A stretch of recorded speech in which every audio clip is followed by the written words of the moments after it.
Connu depuis plus de 30 ans pour ses aventures partout dans le monde, Mike Horn est aujourd'hui soupçonné d'avoir pris part à des opérations militaires très décriées durant sa jeunesse en Afrique du Sud. De lui, on connaît les voyages d'exploration aux quatre coins du monde depuis 1991 et les aventures si périlleuses qu'elles mettent sa vie en péril. Mais de récentes révélations viennent jeter le trouble sur l'image de Mike Horn. À 56 ans, l'aventurier est réputé auprès du grand public grâce à films et nombreuses apparitions télévisées consécutivement sur M6 avec The Highland, À l'état sauvage ou encore Cap Horn sur RMC Story avec Mike Horn, Survivre à l'impossible en 2021. Mais lui qui vit en Suisse depuis 1990 avec sa famille, plus particulièrement ses filles, vient de faire l'objet d'une enquête de la RTS, la chaîne télé suisse romande, diffusée le 19 janvier dernier dans son émission Temps présent, un magazine d'investigation, note de la rédaction. Dans le programme intitulé Mike Horn, la face cachée de l'aventurier, on découvre des éléments jusque-là méconnus, et controversés, de la jeunesse de l'explorateur qui font polémique chez les Helvètes. Je dois regarder mon agenda comme l'explique le Parisien, si est-il le passé de Mike Horn avant sa médiatisation qui ressurgit.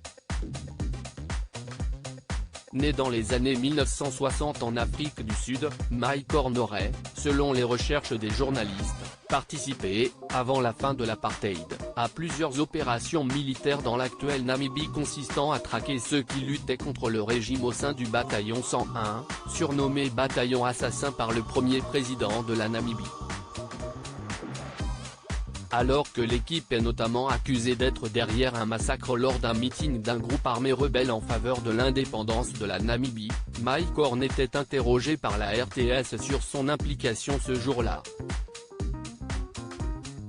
Face caméra, il répond « C'était il y a tellement longtemps. Je dois regarder mon agenda. Je ne suis pas sûr que j'étais présent. » L'enquête révèle ensuite que Mike Horn aurait effectué plusieurs missions secrètes pour le compte de l'armée sud-africaine.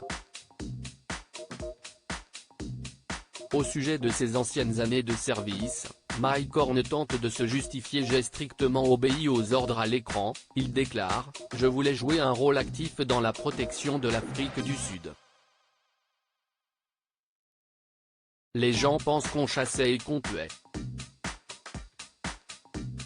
Moi je chassais des gens qui voulaient tuer d'autres gens.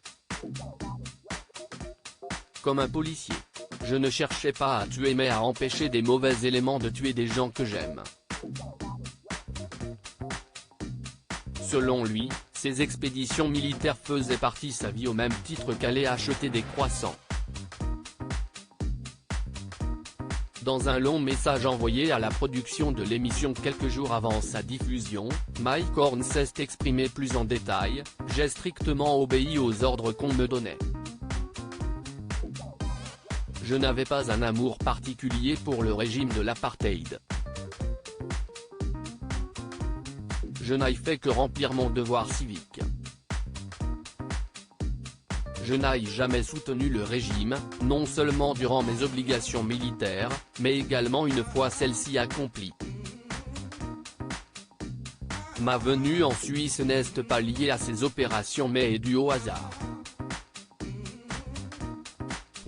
Il est clair que je regrette aujourd'hui d'avoir participé à ces opérations, bien que j'assume parfaitement tout ce que j'ai fait dans ma vie. À lire aussi Ce n'est pas grave si je meurs, Mike Horn prêt à se sacrifier pour son ami lors de son expédition en Arctique.